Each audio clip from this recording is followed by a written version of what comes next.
अस्सलाम वालेकुम दोस्तों, आज हम एक ऐसे सफर पर निकल रहे हैं जो सिर्फ एक मुल्क का सफर नहीं बल्कि हजारों साल पुरानी तारीख, तहजीब, जंग, रूहानियत और कुर्बानी की दास्तान का सफर है। आज हम जा रहे हैं इराक, एक ऐसी सरजमीन जहां इंसान ने पहली बार शहर बसाए, जहां बादशाहों ने जन्म लिया, जहां इल्म ने उरूज पाया और जहां ऐसी कुर्बानियां दी गई जिनकी मिसाल तारीख में कम मिलती है। सोचें, अगर आप अभी पाकिस्तान से इराक जाना चाहें तो क्या होगा। सबसे पहले आप अपने जहन में बगदाद, नजफ, करबला और बसरा की तस्वीरें लाएंगे, लेकिन हकीकत में सफर इससे पहले शुरू होता है। Passport, visa, ticket, hotel booking और प्लानिंग। इराक जाने के लिए अगर आप जियारत के लिए जा रहे हैं तो जियारती वीजा आसानी से मिल जाता है। खास तौर पर पाकिस्तान से बहुत से लोग हर साल नजफ और करबला जाते हैं। इस्लामाबाद, लाहौर और कराची से फ्लाइट्स आमतौर पर दुबई, दोहा या अबू धाबी के जरिए इराक पहुंचती हैं। जैसे ही जहाज इराक की फिजा में दाखिल होता है, नीचे आपको सहरा, दरिया और दूर दूर तक फैले शहर नजर आते हैं। ये वो जमीन है जिसे हजारों साल पहले दुनिया मेसोपोटामिया के नाम से जानती थी। मेसोपोटामिया यानी दो दरियाओं के दरमियान की सरजमीन। वो दो अजीम दरिया, दरियाए दजला और दरियाए फुरात, इन्हीं दरियाओं ने दुनिया की पहली तहजीबों को जिंदगी दी। कहा जाता है कि तकरीबन 6000 साल पहले यहाँ सुमेरी तहजीब वजूद में आई। सुमेरियों ने पहली बार लिखने का निजाम बनाया जिसे क्यूनिफॉर्म कहा जाता था। पहली बार कानून लिखा गया, पहली बार तिजारत मुनज़्ज़म हुई और पहली बार इंसान ने बड़े शहरों में रहना शुरू किया। आज अगर आप इराक के जनूबी हिस्से में जाएं तो आपको यूआर के खंडरात मिलेंगे। यही वो जगह मानी जाती है जहां हजरत इब्राहिम अलैहिस्सलाम की पैदाइश हुई। सोचें, आप एक ऐसी जगह खड़े हो जहां हजारों साल पहले हजरत इब्राहिम अलैहिस्सलाम ने आंख खोली होगी। ये एहसास इंसान को अंदर से हिला देता है। अब हम पहुंचते हैं बगदाद। बगदाद सिर्फ एक शहर नहीं बल्कि इस्लामी सुनहरी दौर का दिल है। सन 762 में अब्बासी खलीफा अल मंसूर ने बगदाद की बुनियाद रखी। कुछ ही अरसे में बगदाद दुनिया का सबसे बड़ा आलमी मरकज बन गया। यहाँ हिकमत का घर कायम हुआ, जहाँ दुनिया भर के उलमा जमा होते थे। यूनान की फलसफाना किताबें अरबी में तर्जुमा हुई। रियाजी,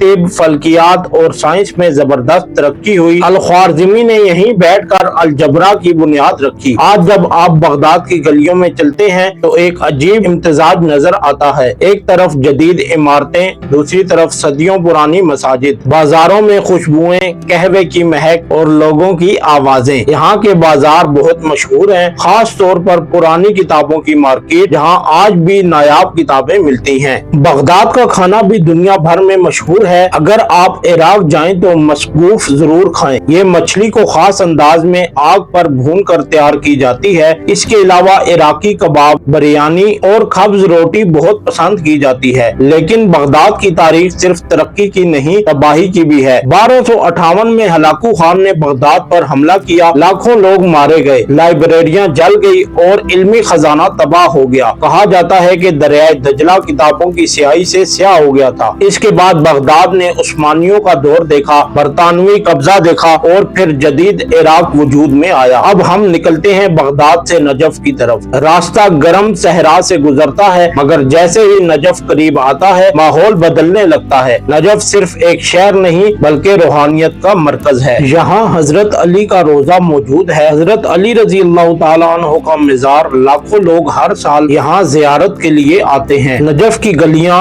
इल्म, फिका और रूहानी माहौल से भरी हुई हैं। नजफ में दुनिया के बड़े दीनी मदारिस हैं। यहाँ कई बड़े उलमा ने तालीम हासिल की। नजफ से सिर्फ कुछ फासले पर हम पहुँचते हैं करबला, और जैसे ही करबला का नाम आता है दिल खुद ब खुद झुक जाता है। ये वो सरजमीन है जहाँ सन 680 ईस्वी में जंग करबला पेश आया, जहाँ हजरत इमाम हुसैन रजी अल्लाह तआला अन्हु ने हक के लिए अपनी जान कुर्बान की। यहाँ जब आप रोजा इमाम हुसैन रजी अल्लाह तआला अन्हु में दाखिल होते हैं तो एक अजीब कैफियत होती है। सुनहरी गुंबद, रोशनियों से जगमगाता सहन और दुनिया भर से आए हुए जायरीन। करीब ही हजरत अब्बास रजी अल्लाह तआला अन्हु का रोजा मौजूद है। हजरत अब्बास रजी अल्लाह तआला अन्हु की बहादुरी और वफादारी की दास्तान आज भी यहाँ जिंदा महसूस होती है। करबला में रिहाइश काफी आसान है। यहाँ यहाँ होटल, गेस्ट हाउस और जायरीन के लिए मुफ्त कयाम की जगह भी मौजूद है। खास तौर पर अरबाइन के दिनों में लाखों लोग पैदल चलकर यहाँ पहुँचते हैं और अरबाइन ये दुनिया का सबसे बड़ा सालाना इज्तिमा माना जाता है। लोग सैकड़ों किलोमीटर पैदल चलते हैं सिर्फ इमाम हुसैन रज़ियल्लाहु ताला अन्हु की मोहब्बत में। अगर हम इराक की जदीद तारीख देखें तो सबसे पहले नुमाया नाम सद्दाम हुसैन का आता है। सद्दाम हुसैन ने 1989 में इक़्तिदार संभाला। इसके दौर में इराक ने ईरान के साथ 8 साल जंग लड़ी, लाखों लोग मारे गए। फिर 1990 में इराक ने कुवैत पर हमला किया, जिसके बाद खलीजी जंग शुरू हुई और फिर 2003 में अमेरिका ने इराक पर हमला किया। जॉर्ज डब्ल्यू बुश के दौर में ये जंग हुई। इस जंग ने इराक को शदीद नुकसान पहुंचाया, हुकूमत गिर गई, हालात खराब हुए, दहशत गर्दी बढ़ी और मुल्क कई साल तक अदम इस्तेहकाम का शिकार रहा। फिर शुमाल में दाइश का उरूज हुआ, खास तौर पर मोसल पर कब्जा हो गया, लेकिन बाद में इराकी अफवाज ने दोबारा शहर आजाद कराया। आज मोसल दोबारा आबाद हो रहा है। वहाँ की तारीखी अल नूरी मस्जिद की बहाली भी जारी है। अगर इराक के शुमाली इलाकों की बात करें तो एरबिल और सुलेमानिया जन्नत जैसे खूबसूरत हैं। यहाँ पहाड़, झीलें, सब्ज वादियाँ और ठंडी हवाएं इराक का एक मुख्तलिफ चेहरा दिखाती हैं। अरबिल का किला दुनिया के कदीम तरीन मुसलसल आबाद किलों में शुमार होता है। फिर हम जुनूब की तरफ आते हैं। बसरा इराक की माशी शहरग है। यहाँ तेल के बड़े ज़खायर हैं। बसरा की नहरें, खजूरों के बाग और बंदरगाहें इराक की तिजारत का मरकज हैं। इराक में रहन सहन काफी रवायती है, खानदान मजबूत है, लोग मजहबी हैं और मेहमान नवाजी बहुत आम है। अगर आप वहाँ जाएं तो अरबी जुबान जानना फायदेमंद होगा, लेकिन ज़ियारती शहरों में उर्दू और फारसी बोलने वाले भी मिल जाते हैं। यहाँ की करेंसी इराकी दिनार है। होटल सस्ते भी मिल जाते हैं और महंगे भी। अगर आप आम ट्रैवलर हैं तो रोजाना 30 से 50 डॉलर काफी होते हैं। अगर आप जियारत के लिए जा रहे हैं तो ग्रुप के साथ जाना ज्यादा आसान होता है। इराक में बेहतरीन वक्त अक्टूबर से मार्च है। गर्मियों में दर्जा हरारत बहुत ज्यादा होता है। और सबसे खास बात,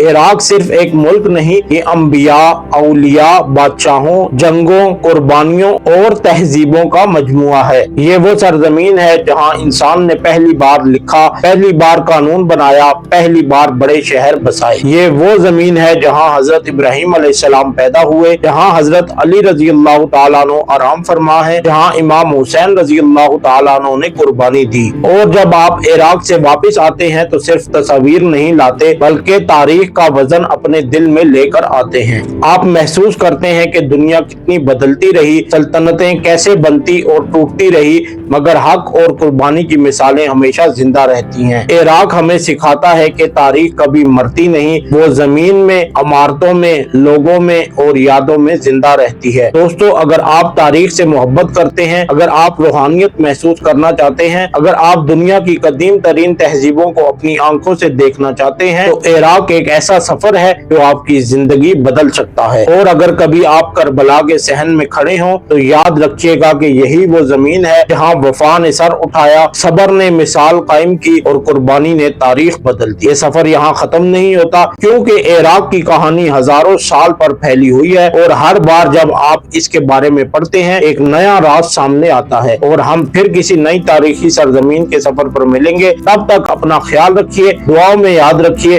और तारीख के राजों को जानने के लिए हमारे साथ जुड़े रहिए। अगर अभी तक आपने चैनल को सब्सक्राइब नहीं किया तो जल्दी से चैनल को सब्सक्राइब करके बेल नोटिफिकेशन को ऑन कर दें, ताकि फ्यूचर में इसी तरह की मजीद अच्छी इंफॉर्मेटिव वीडियो आपको मौसूल होती रहे। तो दोस्तों, फिर मिलेंगे किसी मजेदार सी तारीखी वीडियो में। तब तक के लिए दें मुझे इजाजत। अल्लाह हाफिज।